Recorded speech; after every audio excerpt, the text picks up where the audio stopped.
Muchas gracias, muy buenas tardes. Estoy en casa. Estoy en la Universidad Nacional Autónoma de México, nuestra casa. Muchas gracias, doctor Enrique Graue, por permitirnos estar el día de hoy aquí. A la doctora Karina Batiani, muchísimas gracias por esta invitación y por este maravilloso evento. A la doctora Guadalupe Valencia, coordinadora de Humanidades de la UNAM, a Luciano Concheiro, subsecretario de Educación Superior de la Secretaría de Educación Pública, a Darío Salinas Figueredo, representante de Claxo en México, a Laín Basail Rodríguez, miembro del comité organizador de Claxo. Escribí unas palabras para este evento y están relacionadas con el momento histórico que vive nuestro país y que vive la América Latina.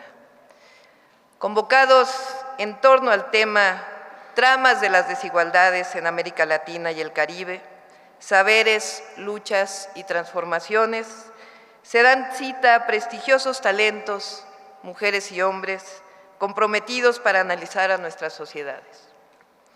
Quiero hablarles de la etapa de transformación que está viviendo nuestro país. Le llamamos cuarta transformación de la vida pública de México. Para todos aquellos que vienen a visitarnos, es cuarta transformación porque consideramos que en México la primera transformación fue la independencia, la segunda la reforma, la tercera la revolución y ahora vivimos la cuarta transformación de la vida pública en nuestro país. Espero que muchas y muchos de ustedes analicen este momento histórico especial, no solo por los grandes cambios políticos de gobiernos de izquierda frente al conservadurismo en América Latina, sino en una etapa marcada por la pandemia, la guerra Rusia-Ucrania y la crisis en las cadenas de suministro y el surgimiento de nuevas hegemonías económicas como China.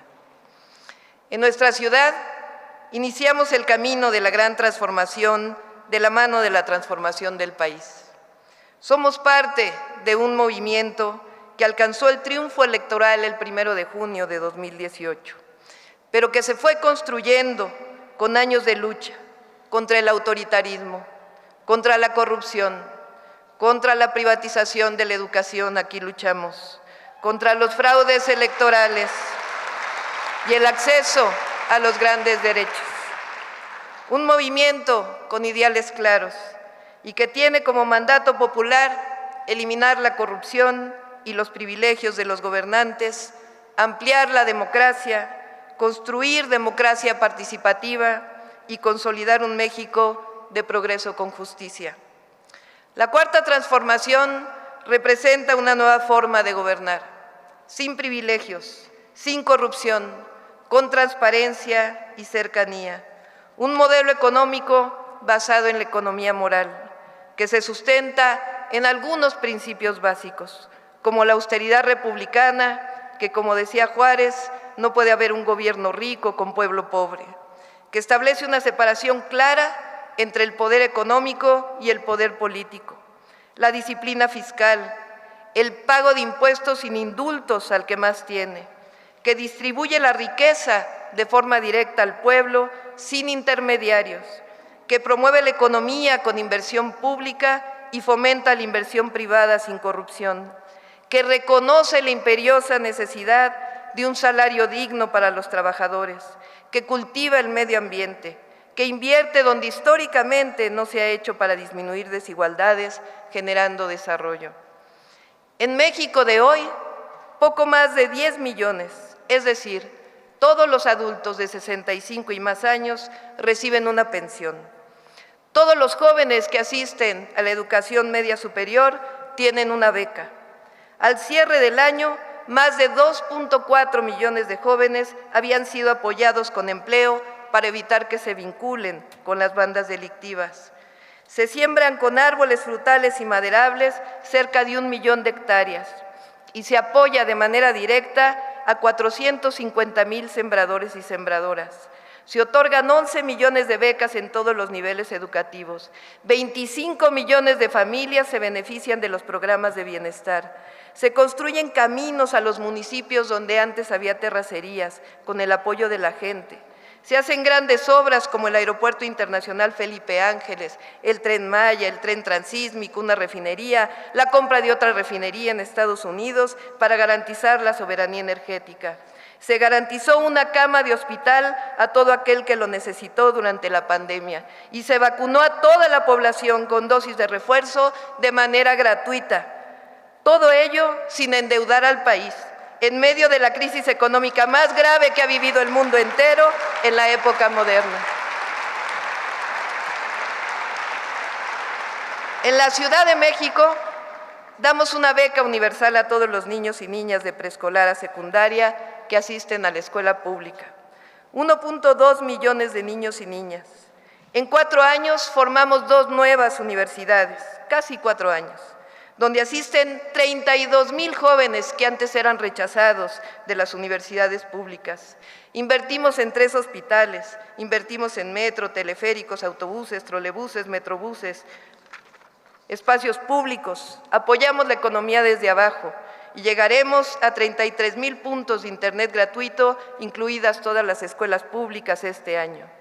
Todo ello con la misma política, sin aumentar en términos reales impuestos y derechos y dejando a la ciudad con menos deuda de cuando la recibimos, sin corrupción y con principios éticos, disminuyendo desigualdades y con innovación y derechos se construyen las nuevas sociedades. Este es el modelo de la Cuarta Transformación que innovamos en México. Este es el modelo de la economía moral. Por supuesto que genera polémica, es un rompimiento con el viejo régimen. La Cuarta Transformación concibe la educación, la salud, la vivienda, la cultura, la pensión a los adultos mayores como derechos.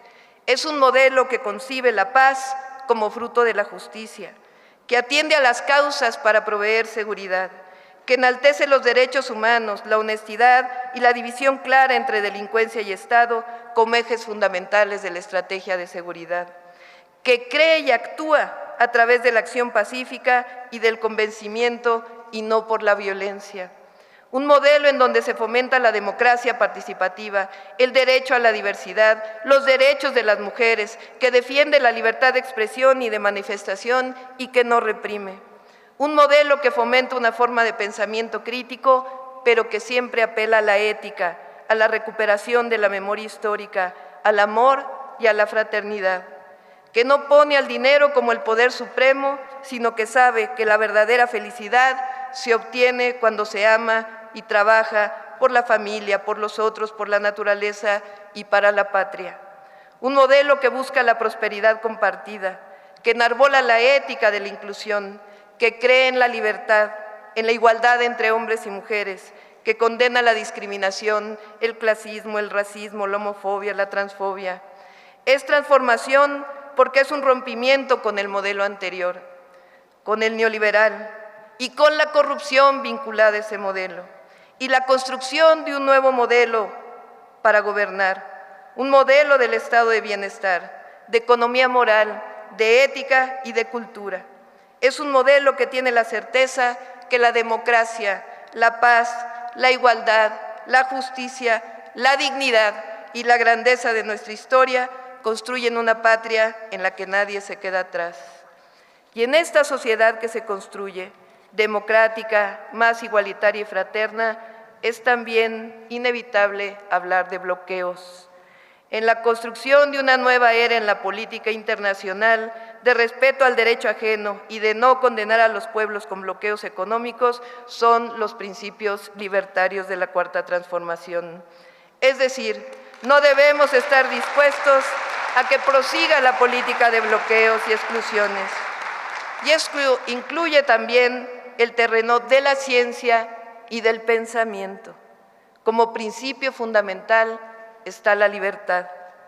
Se dejan atrás las etapas de un pensamiento único o casi único. Es la creación sin restricciones y el apoyo del Estado a la educación, la ciencia y la cultura. Hoy día de la libertad de expresión es el mejor homenaje a la libertad en todos los sentidos. Los derechos siempre crean libertades. Hoy, como siempre, la relación ciencia y política no solo es necesaria, también debe ser clara y con un firme compromiso con la mayoría de la sociedad. Por eso espero que la participación en esta 9ª Conferencia Latinoamericana y Caribeña de Ciencias Sociales sea con el natural espíritu crítico de las y los científicos sociales, pero también con la perspectiva de contribuir a las diversas alternativas viables para solucionar los graves problemas que genera la pobreza, la falta de derechos, la ignorancia, el cambio climático, el machismo, el racismo y el clasismo. El papel de los medios de comunicación y de las redes sociales. Uniendo ciencia y política, conocimiento y proyecto, podemos contribuir a una transformación que en México ya inició y nadie la detiene. Muchas gracias y muchas felicidades.